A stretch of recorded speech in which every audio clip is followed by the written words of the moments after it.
January 1945. A wind sharp enough to cut through wool rolls across a makeshift POW camp on the outskirts of a ruined East Prussian village. The war is collapsing into its final, frantic months. Snow lies in broken patches, trampled by boots and scattered equipment. Barbed wire rattles softly in the cold. Dozens of German military nurses stand in a thin line, their Red Cross armbands faded from months of retreat and exhaustion.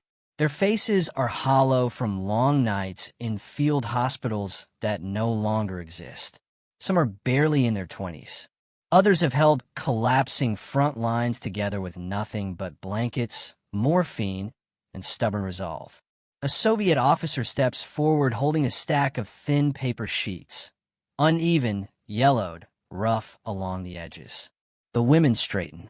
A few gasp. For the first time since their capture, they're being allowed to write to their families. Hands shake violently as paper is distributed. Some clutch it to their chest before they can even form a word. Others break down in sudden, uncontrollable tears, not from fear, but from the unbearable relief of knowing their voices might finally reach home. And this moment, brief and fragile, was shaped by everything that led them here. To understand why a single sheet of paper could break hardened military nurses into tears, we must step back to the beginning, to the structure, expectations, and unforgiving reality of the German Medical Corps during the Second World War. Long before the front collapsed, the German Wehrmacht built one of the most extensive military medical systems in Europe. It relied heavily on trained female personnel, Wehrmachtshelferinnen, Rotkreuzschwestern, and reserve nurses pulled from civilian hospitals. Many were young, educated, and committed to the strict discipline of German nursing traditions.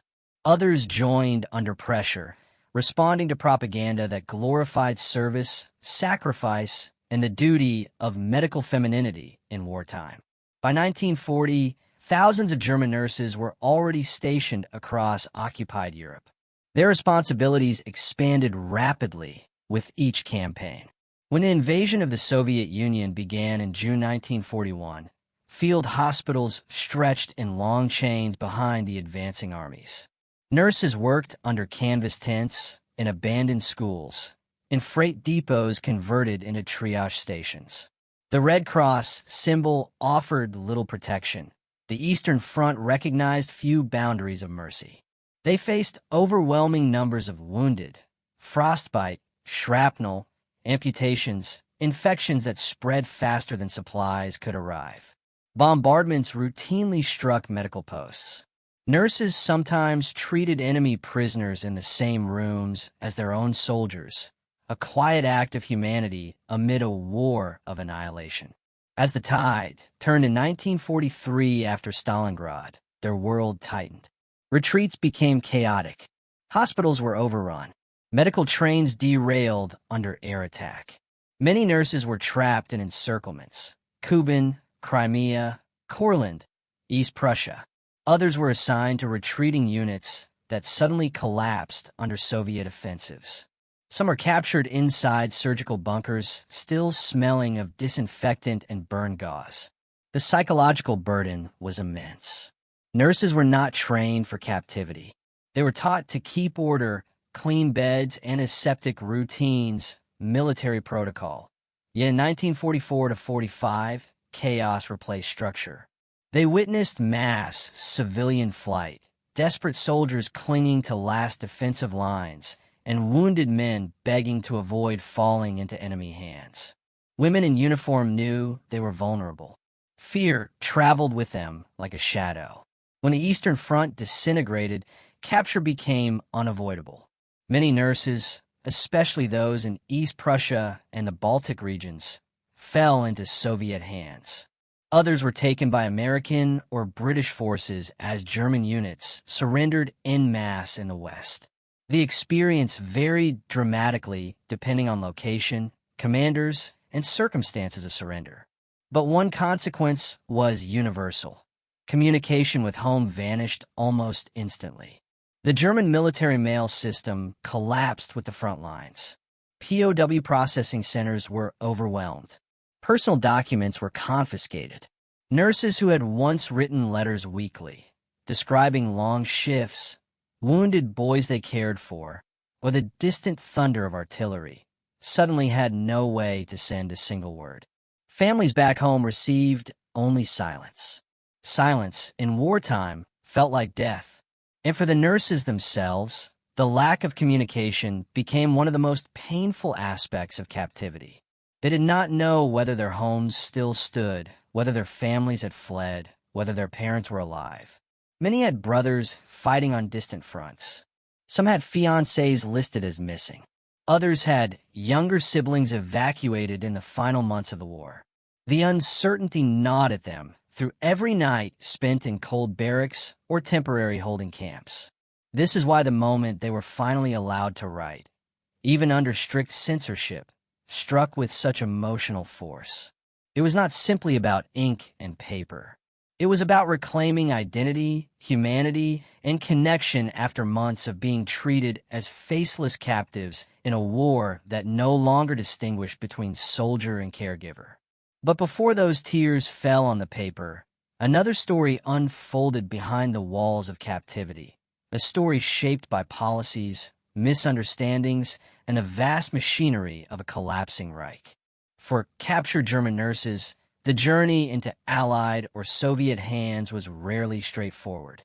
Their status was legally ambiguous from the outset. Unlike frontline infantry, they did not carry weapons. Unlike civilian medical volunteers, they wore uniforms, followed military orders, and served within operational zones.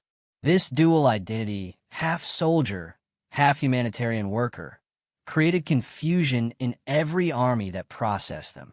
Nurses captured on the Eastern Front often entered a system defined by trauma, mistrust, and the legacy of German occupation. Soviet units, having witnessed the devastation left by the Wehrmacht, viewed all German personnel with suspicion. Even medical staff were frequently treated as active military participants. The NKVD and Red Army commands struggled to classify female medical personnel. Some were processed as POWs. Others were classified as civilian internees. A few were temporarily held in improvised facilities, waiting for transfer to more permanent camps deep inside the Soviet interior. Communication was the least of anyone's priorities. Mail systems for Soviet POW administration existed in theory, but for months, sometimes longer, they functioned erratically. Camps lacked paper, translators, or the manpower needed to organize correspondence. Even when the Soviets allowed letters, strict censorship applied. Messages were often reduced to a few permitted lines. Confirmation of life, no military details, no political commentary. Those captured by American or British forces faced different challenges. In the final months of the war, Western POW camps were overwhelmed with thousands of surrendering soldiers each day.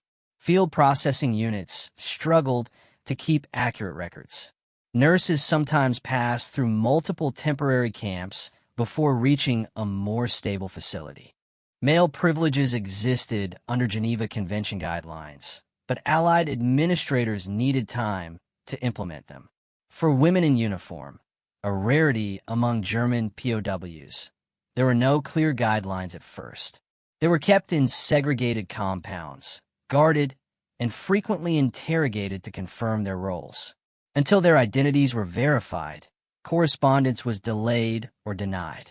Some nurses were mistakenly classified as auxiliaries of Nazi organizations, such as the NS-Frauenschaft or Waffen-SS Helferinnen, which further slowed communication. Clearance could take weeks. In crowded processing centers, that delay often stretched into months. At home, families were equally lost. The German postal system had collapsed under sustained bombing and the collapse of infrastructure. Millions of letters vanished in transit.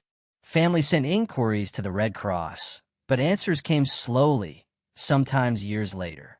Mothers wrote letters that were returned with stamped notices, recipient missing since field post undeliverable, unit destroyed. For mother or father, a missing daughter could mean anything.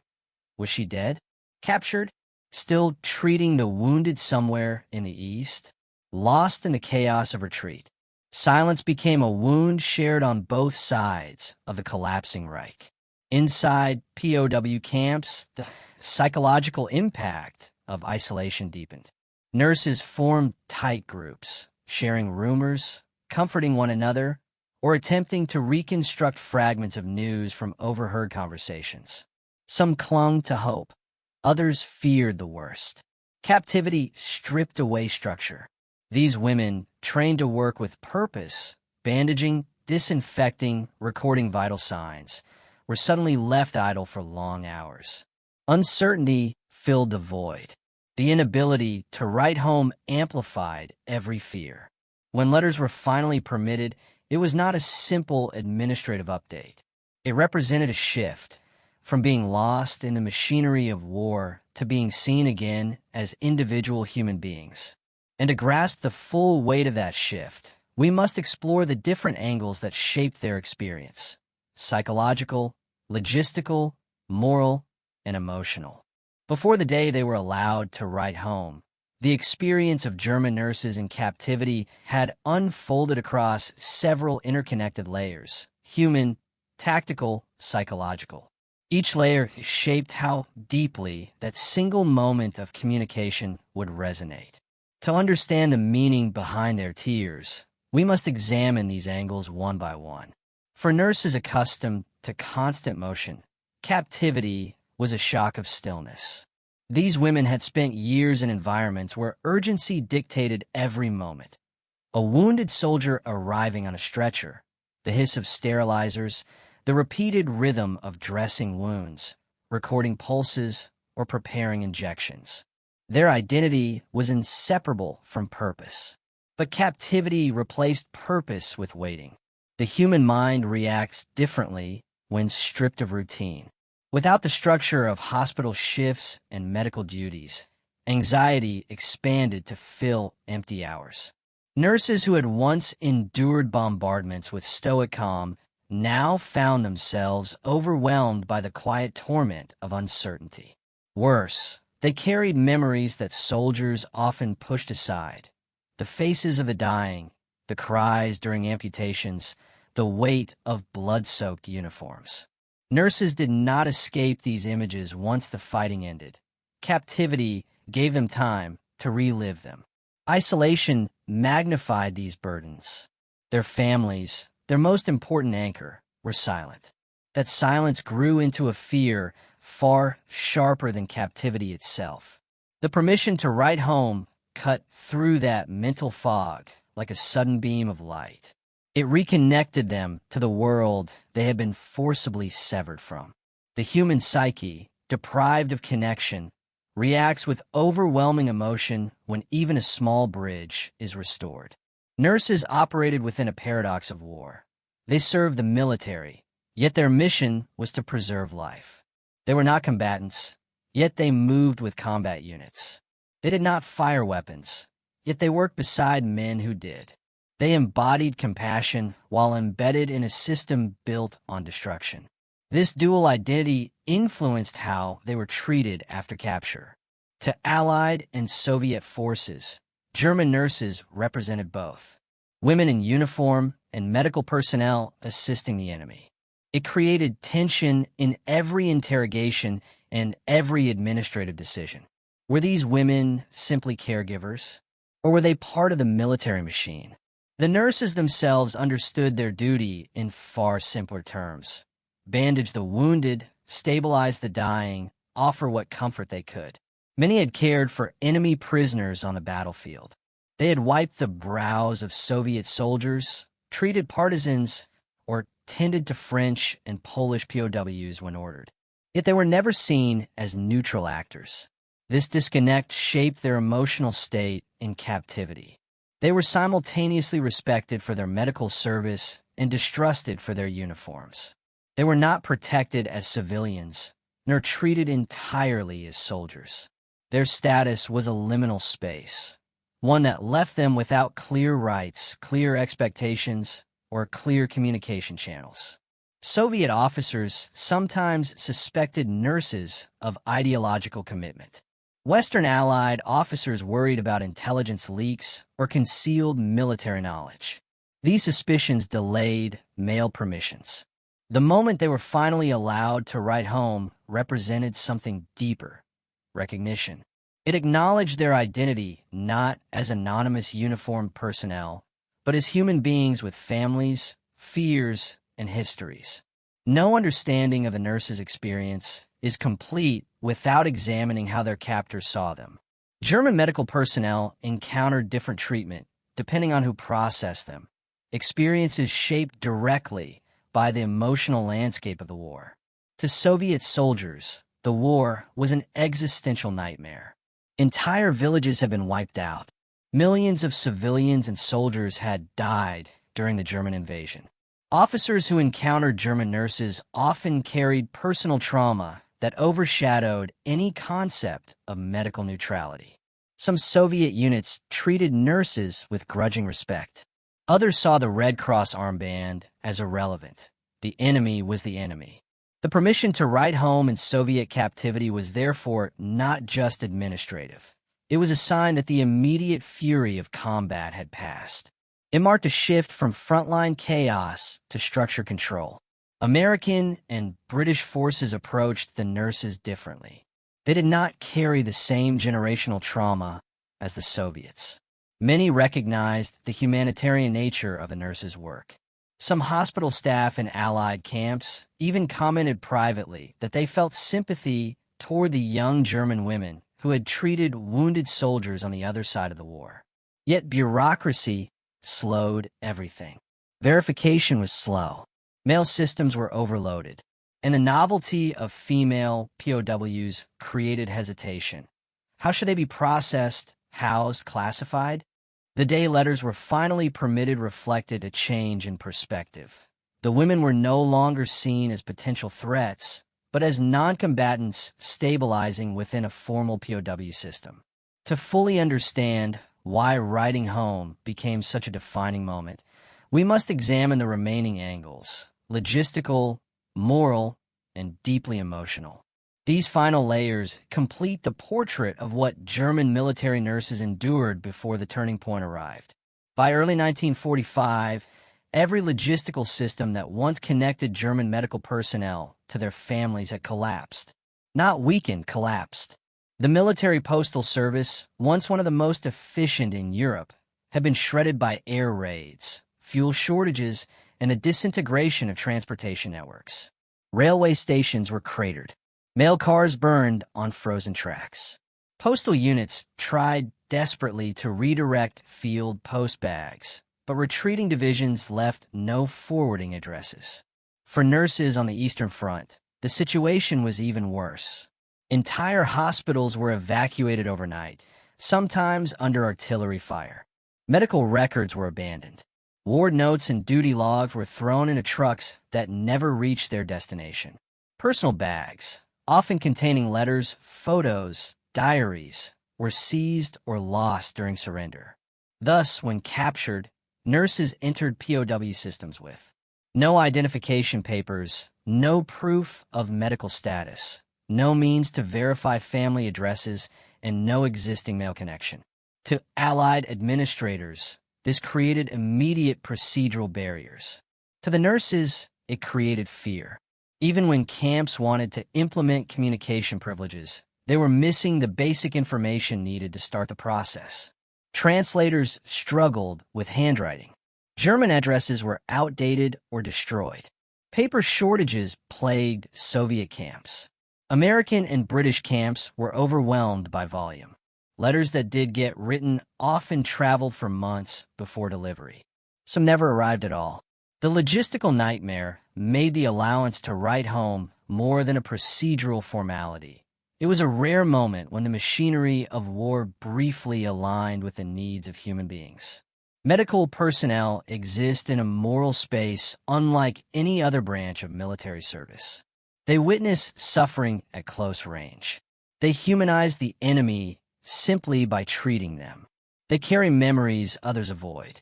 German nurses knew this reality intimately. They had treated Soviet POWs in field hospitals when ordered. They had provided bandages to wounded enemies when circumstances allowed. Many carried quiet guilt over soldiers they could not save, whether German or foreign. Yet captivity blurred these moral distinctions. Some nurses were shocked at how quickly their humanitarian identity dissolved once they crossed into enemy hands. They were no longer caregivers, they were prisoners.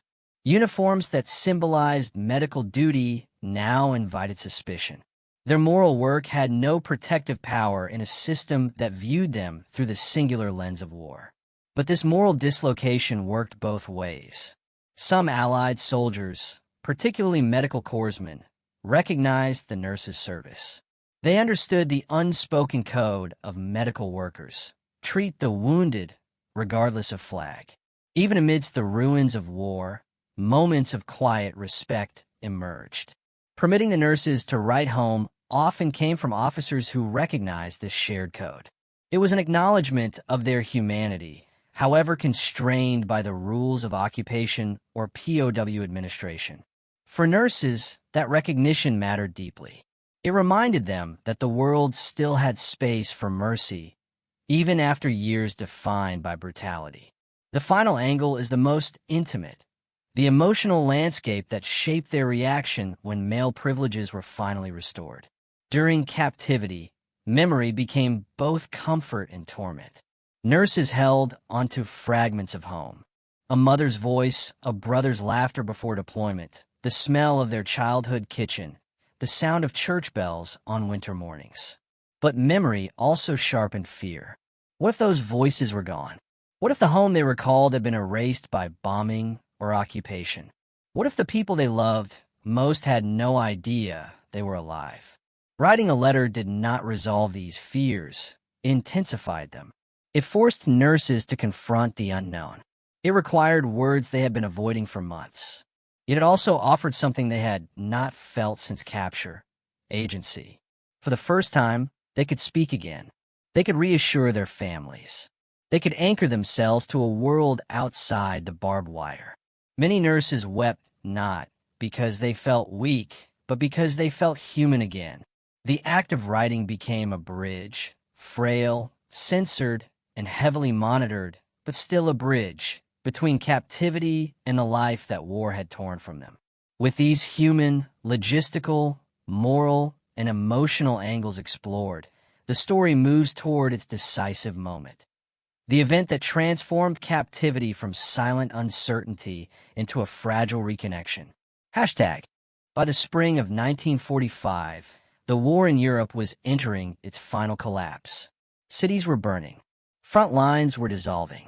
And across both Eastern and Western fronts, scattered groups of captured German nurses were being moved, reorganized, and formally processed into POW systems that had struggled for months to keep pace with the war's acceleration. The turning point, the moment when many nurses were finally allowed to write to their families, did not happen at a single camp or under a single authority. It emerged gradually, triggered by major shifts in military control, logistical stabilization, and the recognition that the war's end was now inevitable. But to the women living through it, it felt sudden. One day, silence. The next, a piece of paper that felt heavier than any medical kit they had ever carried. In late April and early May 1945, as German forces surrendered en masse, Allied command structures shifted from combat operations to the controlled management of millions of POWs. For months, German nurses had lived in the gray zone between chaos and order. Soviet camps remained fluid as frontline units pushed deeper into German territory. American and British camps struggled with overcrowding and incomplete records. Medical personnel, including nurses, were often held in temporary locations until proper sorting could occur. But with the fighting dying down, field commanders finally received orders that had been impossible to implement during active combat. Establish consistent POW protocols, stabilize camp administration restore monitored communication channels. For nurses, whose identities had previously been uncertain, this meant something monumental. Their official classification was confirmed. Not spies, not combatants, not political auxiliaries. Simply, POW medical personnel. This administrative recognition unlocked their first major right inside captivity, the right to communicate. Before letters could be written, camps needed basic tools. Paper, pencils, translators, censors, organized mail routes. These seemed trivial on the surface, but in the spring of 1945, they were luxuries. Soviet camps received shipments of captured German stationery or surplus Red Army supplies. Western camps received truckloads of Allied-issue paper, rationed carefully. Translators were pulled from intelligence units or Red Cross teams. Censors, military police, political officers, or administrative staff were trained in the specific guidelines for POW correspondence. For the first time, a system emerged. Nurses lined up outside administrative huts. Their names were checked against new or updated rosters. They were issued a single sheet of paper, sometimes half of one. A pencil or dull graphite stub was passed from hand to hand. They were instructed on what could be written. And with that, the silence that had followed them across collapsing fronts finally began to break. Accounts from both Soviet and Western-held nurses describe remarkably similar scenes. Inside a coal barrack or a dusty courtyard, an officer would announce, "Permission to write letters is granted." Some women froze. Others whispered to each other in disbelief. A few stepped forward immediately, hands trembling, eyes wide. Many nurses did not write immediately. They needed a moment. Several stared at their blank sheets of paper, paralyzed by months of unspoken fear. Others tried to steady their breathing before the first sentence. Some broke into tears before they could even lift the pencil. A few had to stop writing after a single line because the weight of the moment overwhelmed them. They cried not from despair, but from release. From the crushing realization that their words might finally reach a mother, a father, a child, or a fiancé who believed them dead. Letters were heavily censored, but even within strict limits, nurses poured their entire emotional world into a few short lines. They could write, "I am alive. I am being treated according to regulations. Do not worry about me." They could not write descriptions of camp conditions, troop movements, political opinions, criticism of their captors, or anything hinting at escape or military detail. Some nurses tried to hide emotion in coded phrasing that passed censorship. "I think often of the garden in spring," meaning, "I miss home." "Tell our neighbor I still have the scarf she knitted," meaning, "I was captured, belongings intact, do not fear the worst." "I hope the children are healthy," meaning, "Tell me if they are safe." The letters were short, but not empty. Censored, but not meaningless. Restricted, but not without warmth. Every word was a lifeline. What transformed this administrative privilege into a deeply emotional turning point was not the act of writing alone, but the realization that the world had not forgotten them. For months, the nurses had lived suspended between fear and hope. Capture had erased their identity. The front's collapse had severed all connection. Uncertainty had consumed their days. But the ability to write restored something war had taken from them. Their voice. It reminded them they were not lost figures drifting through the rubble of a dying war. They were daughters, sisters, fiancées, and wives whose families waited for any sign of life. This was the turning point that redefined their captivity. And now, we follow the moment further, to the consequences that would ripple through the following weeks. The Soviet guards lead the column of German nurses deeper into the camp, past rows of wounded soldiers laid out on wooden planks, past half-collapsed huts that still smell of smoke and antiseptic. The wind slices through the gaps in the boards. Somewhere in the distance, artillery mutters like a storm refusing to die. Inside the infirmary tent, the women freeze. A Soviet medical officer, A woman in a quilted jacket with sleeves rolled up is bent over a wounded Red Army private, working by the flicker of a single oil lamp. Her hands move with the same practiced precision they once used in field hospitals. But she is exhausted, eyes ringed with sleepless nights. She turns, and the German nurses instinctively stiffen. For a long moment, nothing moves. Two groups of women, once on opposite sides of the front, stare at each other across a narrow aisle cluttered with bandages, cracked enamel bowls, and frozen breath hanging in the air. No guns, no shouting, only the quiet recognition of shared fatigue and a battlefield that no longer cares about uniforms. A Soviet guard gestures sharply. The German chief nurse steps forward. Her boots crunch on frost-stiffened straw. She looks at the wounded men, Soviet and German, placed side by side because there was nowhere else to put them. The Soviet medical officer studies her, then nods once. A simple, wordless agreement. The German nurses remove their gloves. Slowly, hesitantly, then they begin to work. Hands that once treated Wehrmacht soldiers now clean Soviet wounds.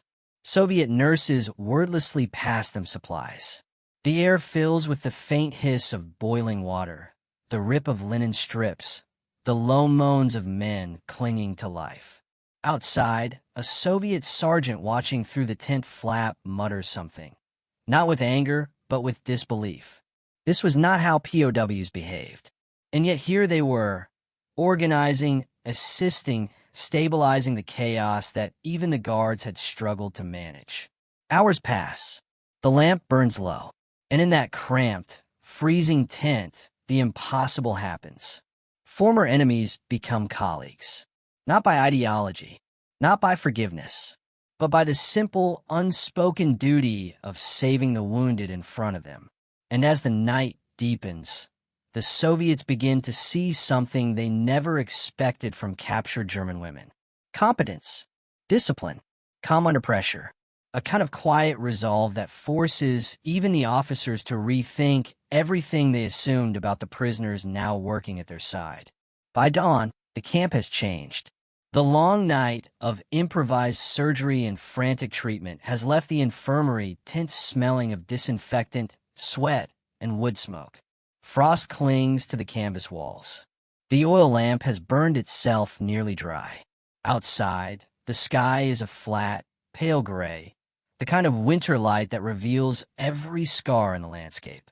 The Soviet officer returns for inspection. He expects chaos or indiscipline, or at least the sluggish exhaustion of prisoners forced to work through the night. Instead, he stops at the entrance, caught off guard. The German nurses stand in quiet formation beside the cots, uniforms wrinkled, hair unkempt, hands still red from hot water and cold air. The wounded lie stabilized, bandaged, warmed, sorted by severity with a precision that even the camp's own staff rarely achieved. The tent, once a place of confusion, now looks almost like a functioning field hospital. A Soviet sergeant whispers to his commander, half grudging, half stunned. He had watched these women arrive exhausted, frightened, unarmed, yet in a matter of hours they imposed order on a disaster the Red Army had struggled with for weeks.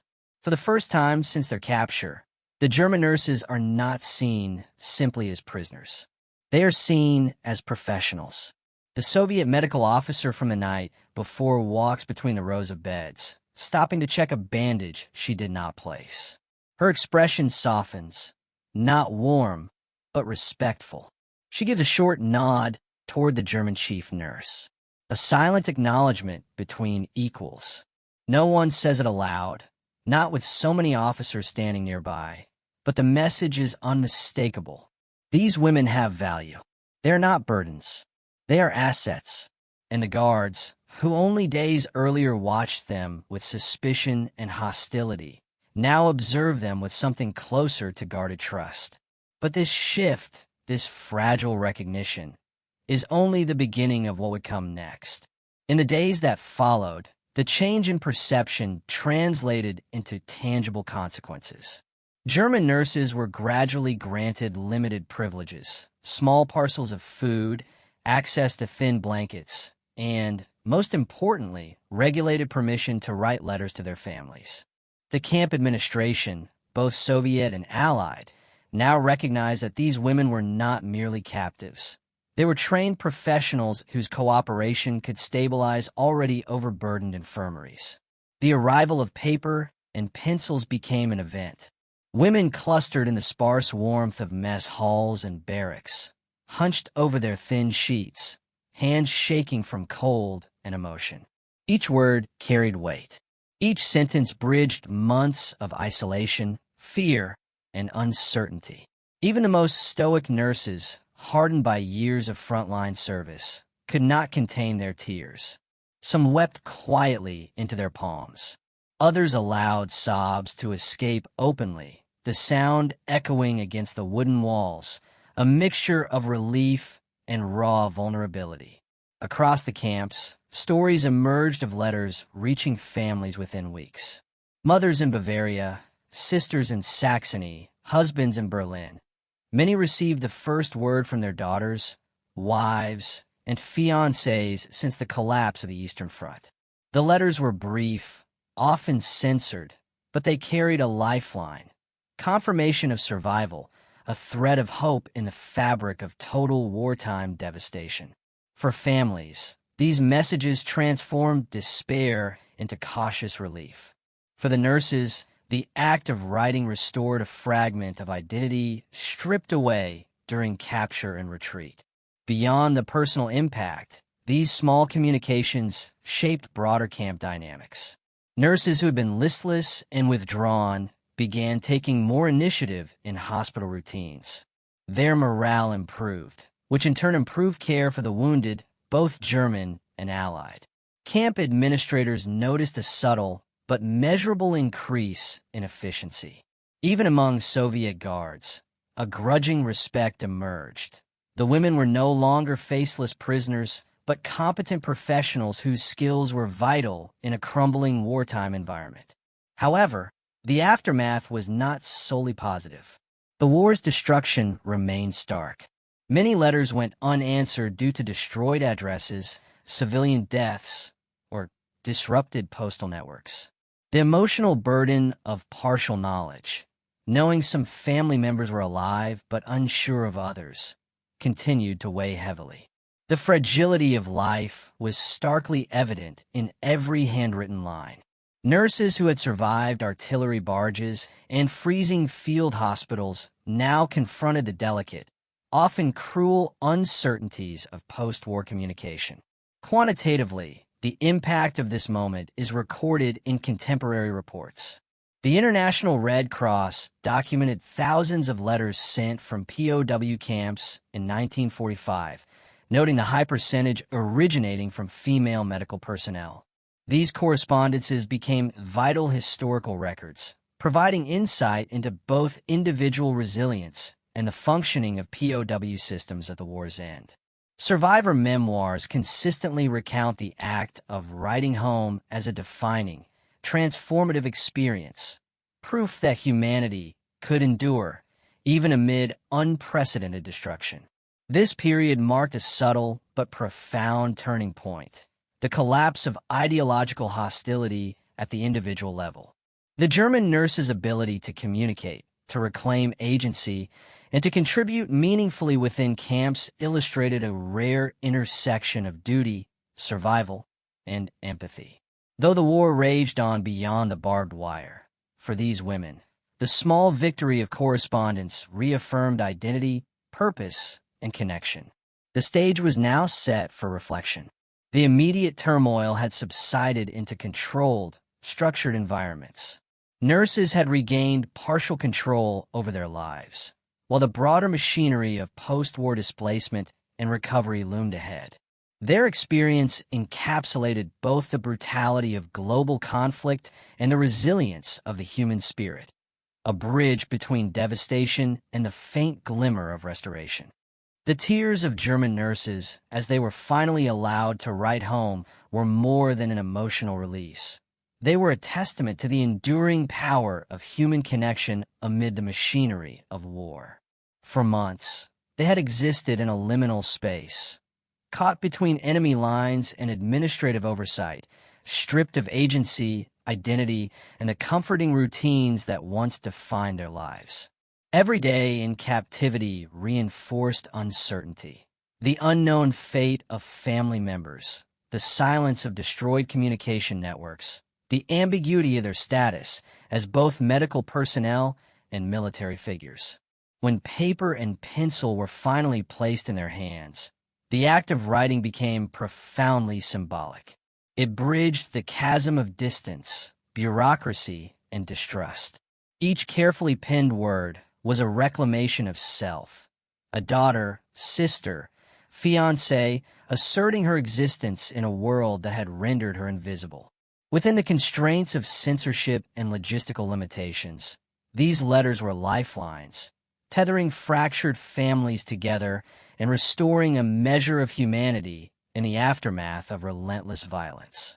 This moment also revealed a broader truth about war. Even in its most dehumanizing forms, small gestures of recognition, trust, and empathy can ripple outward.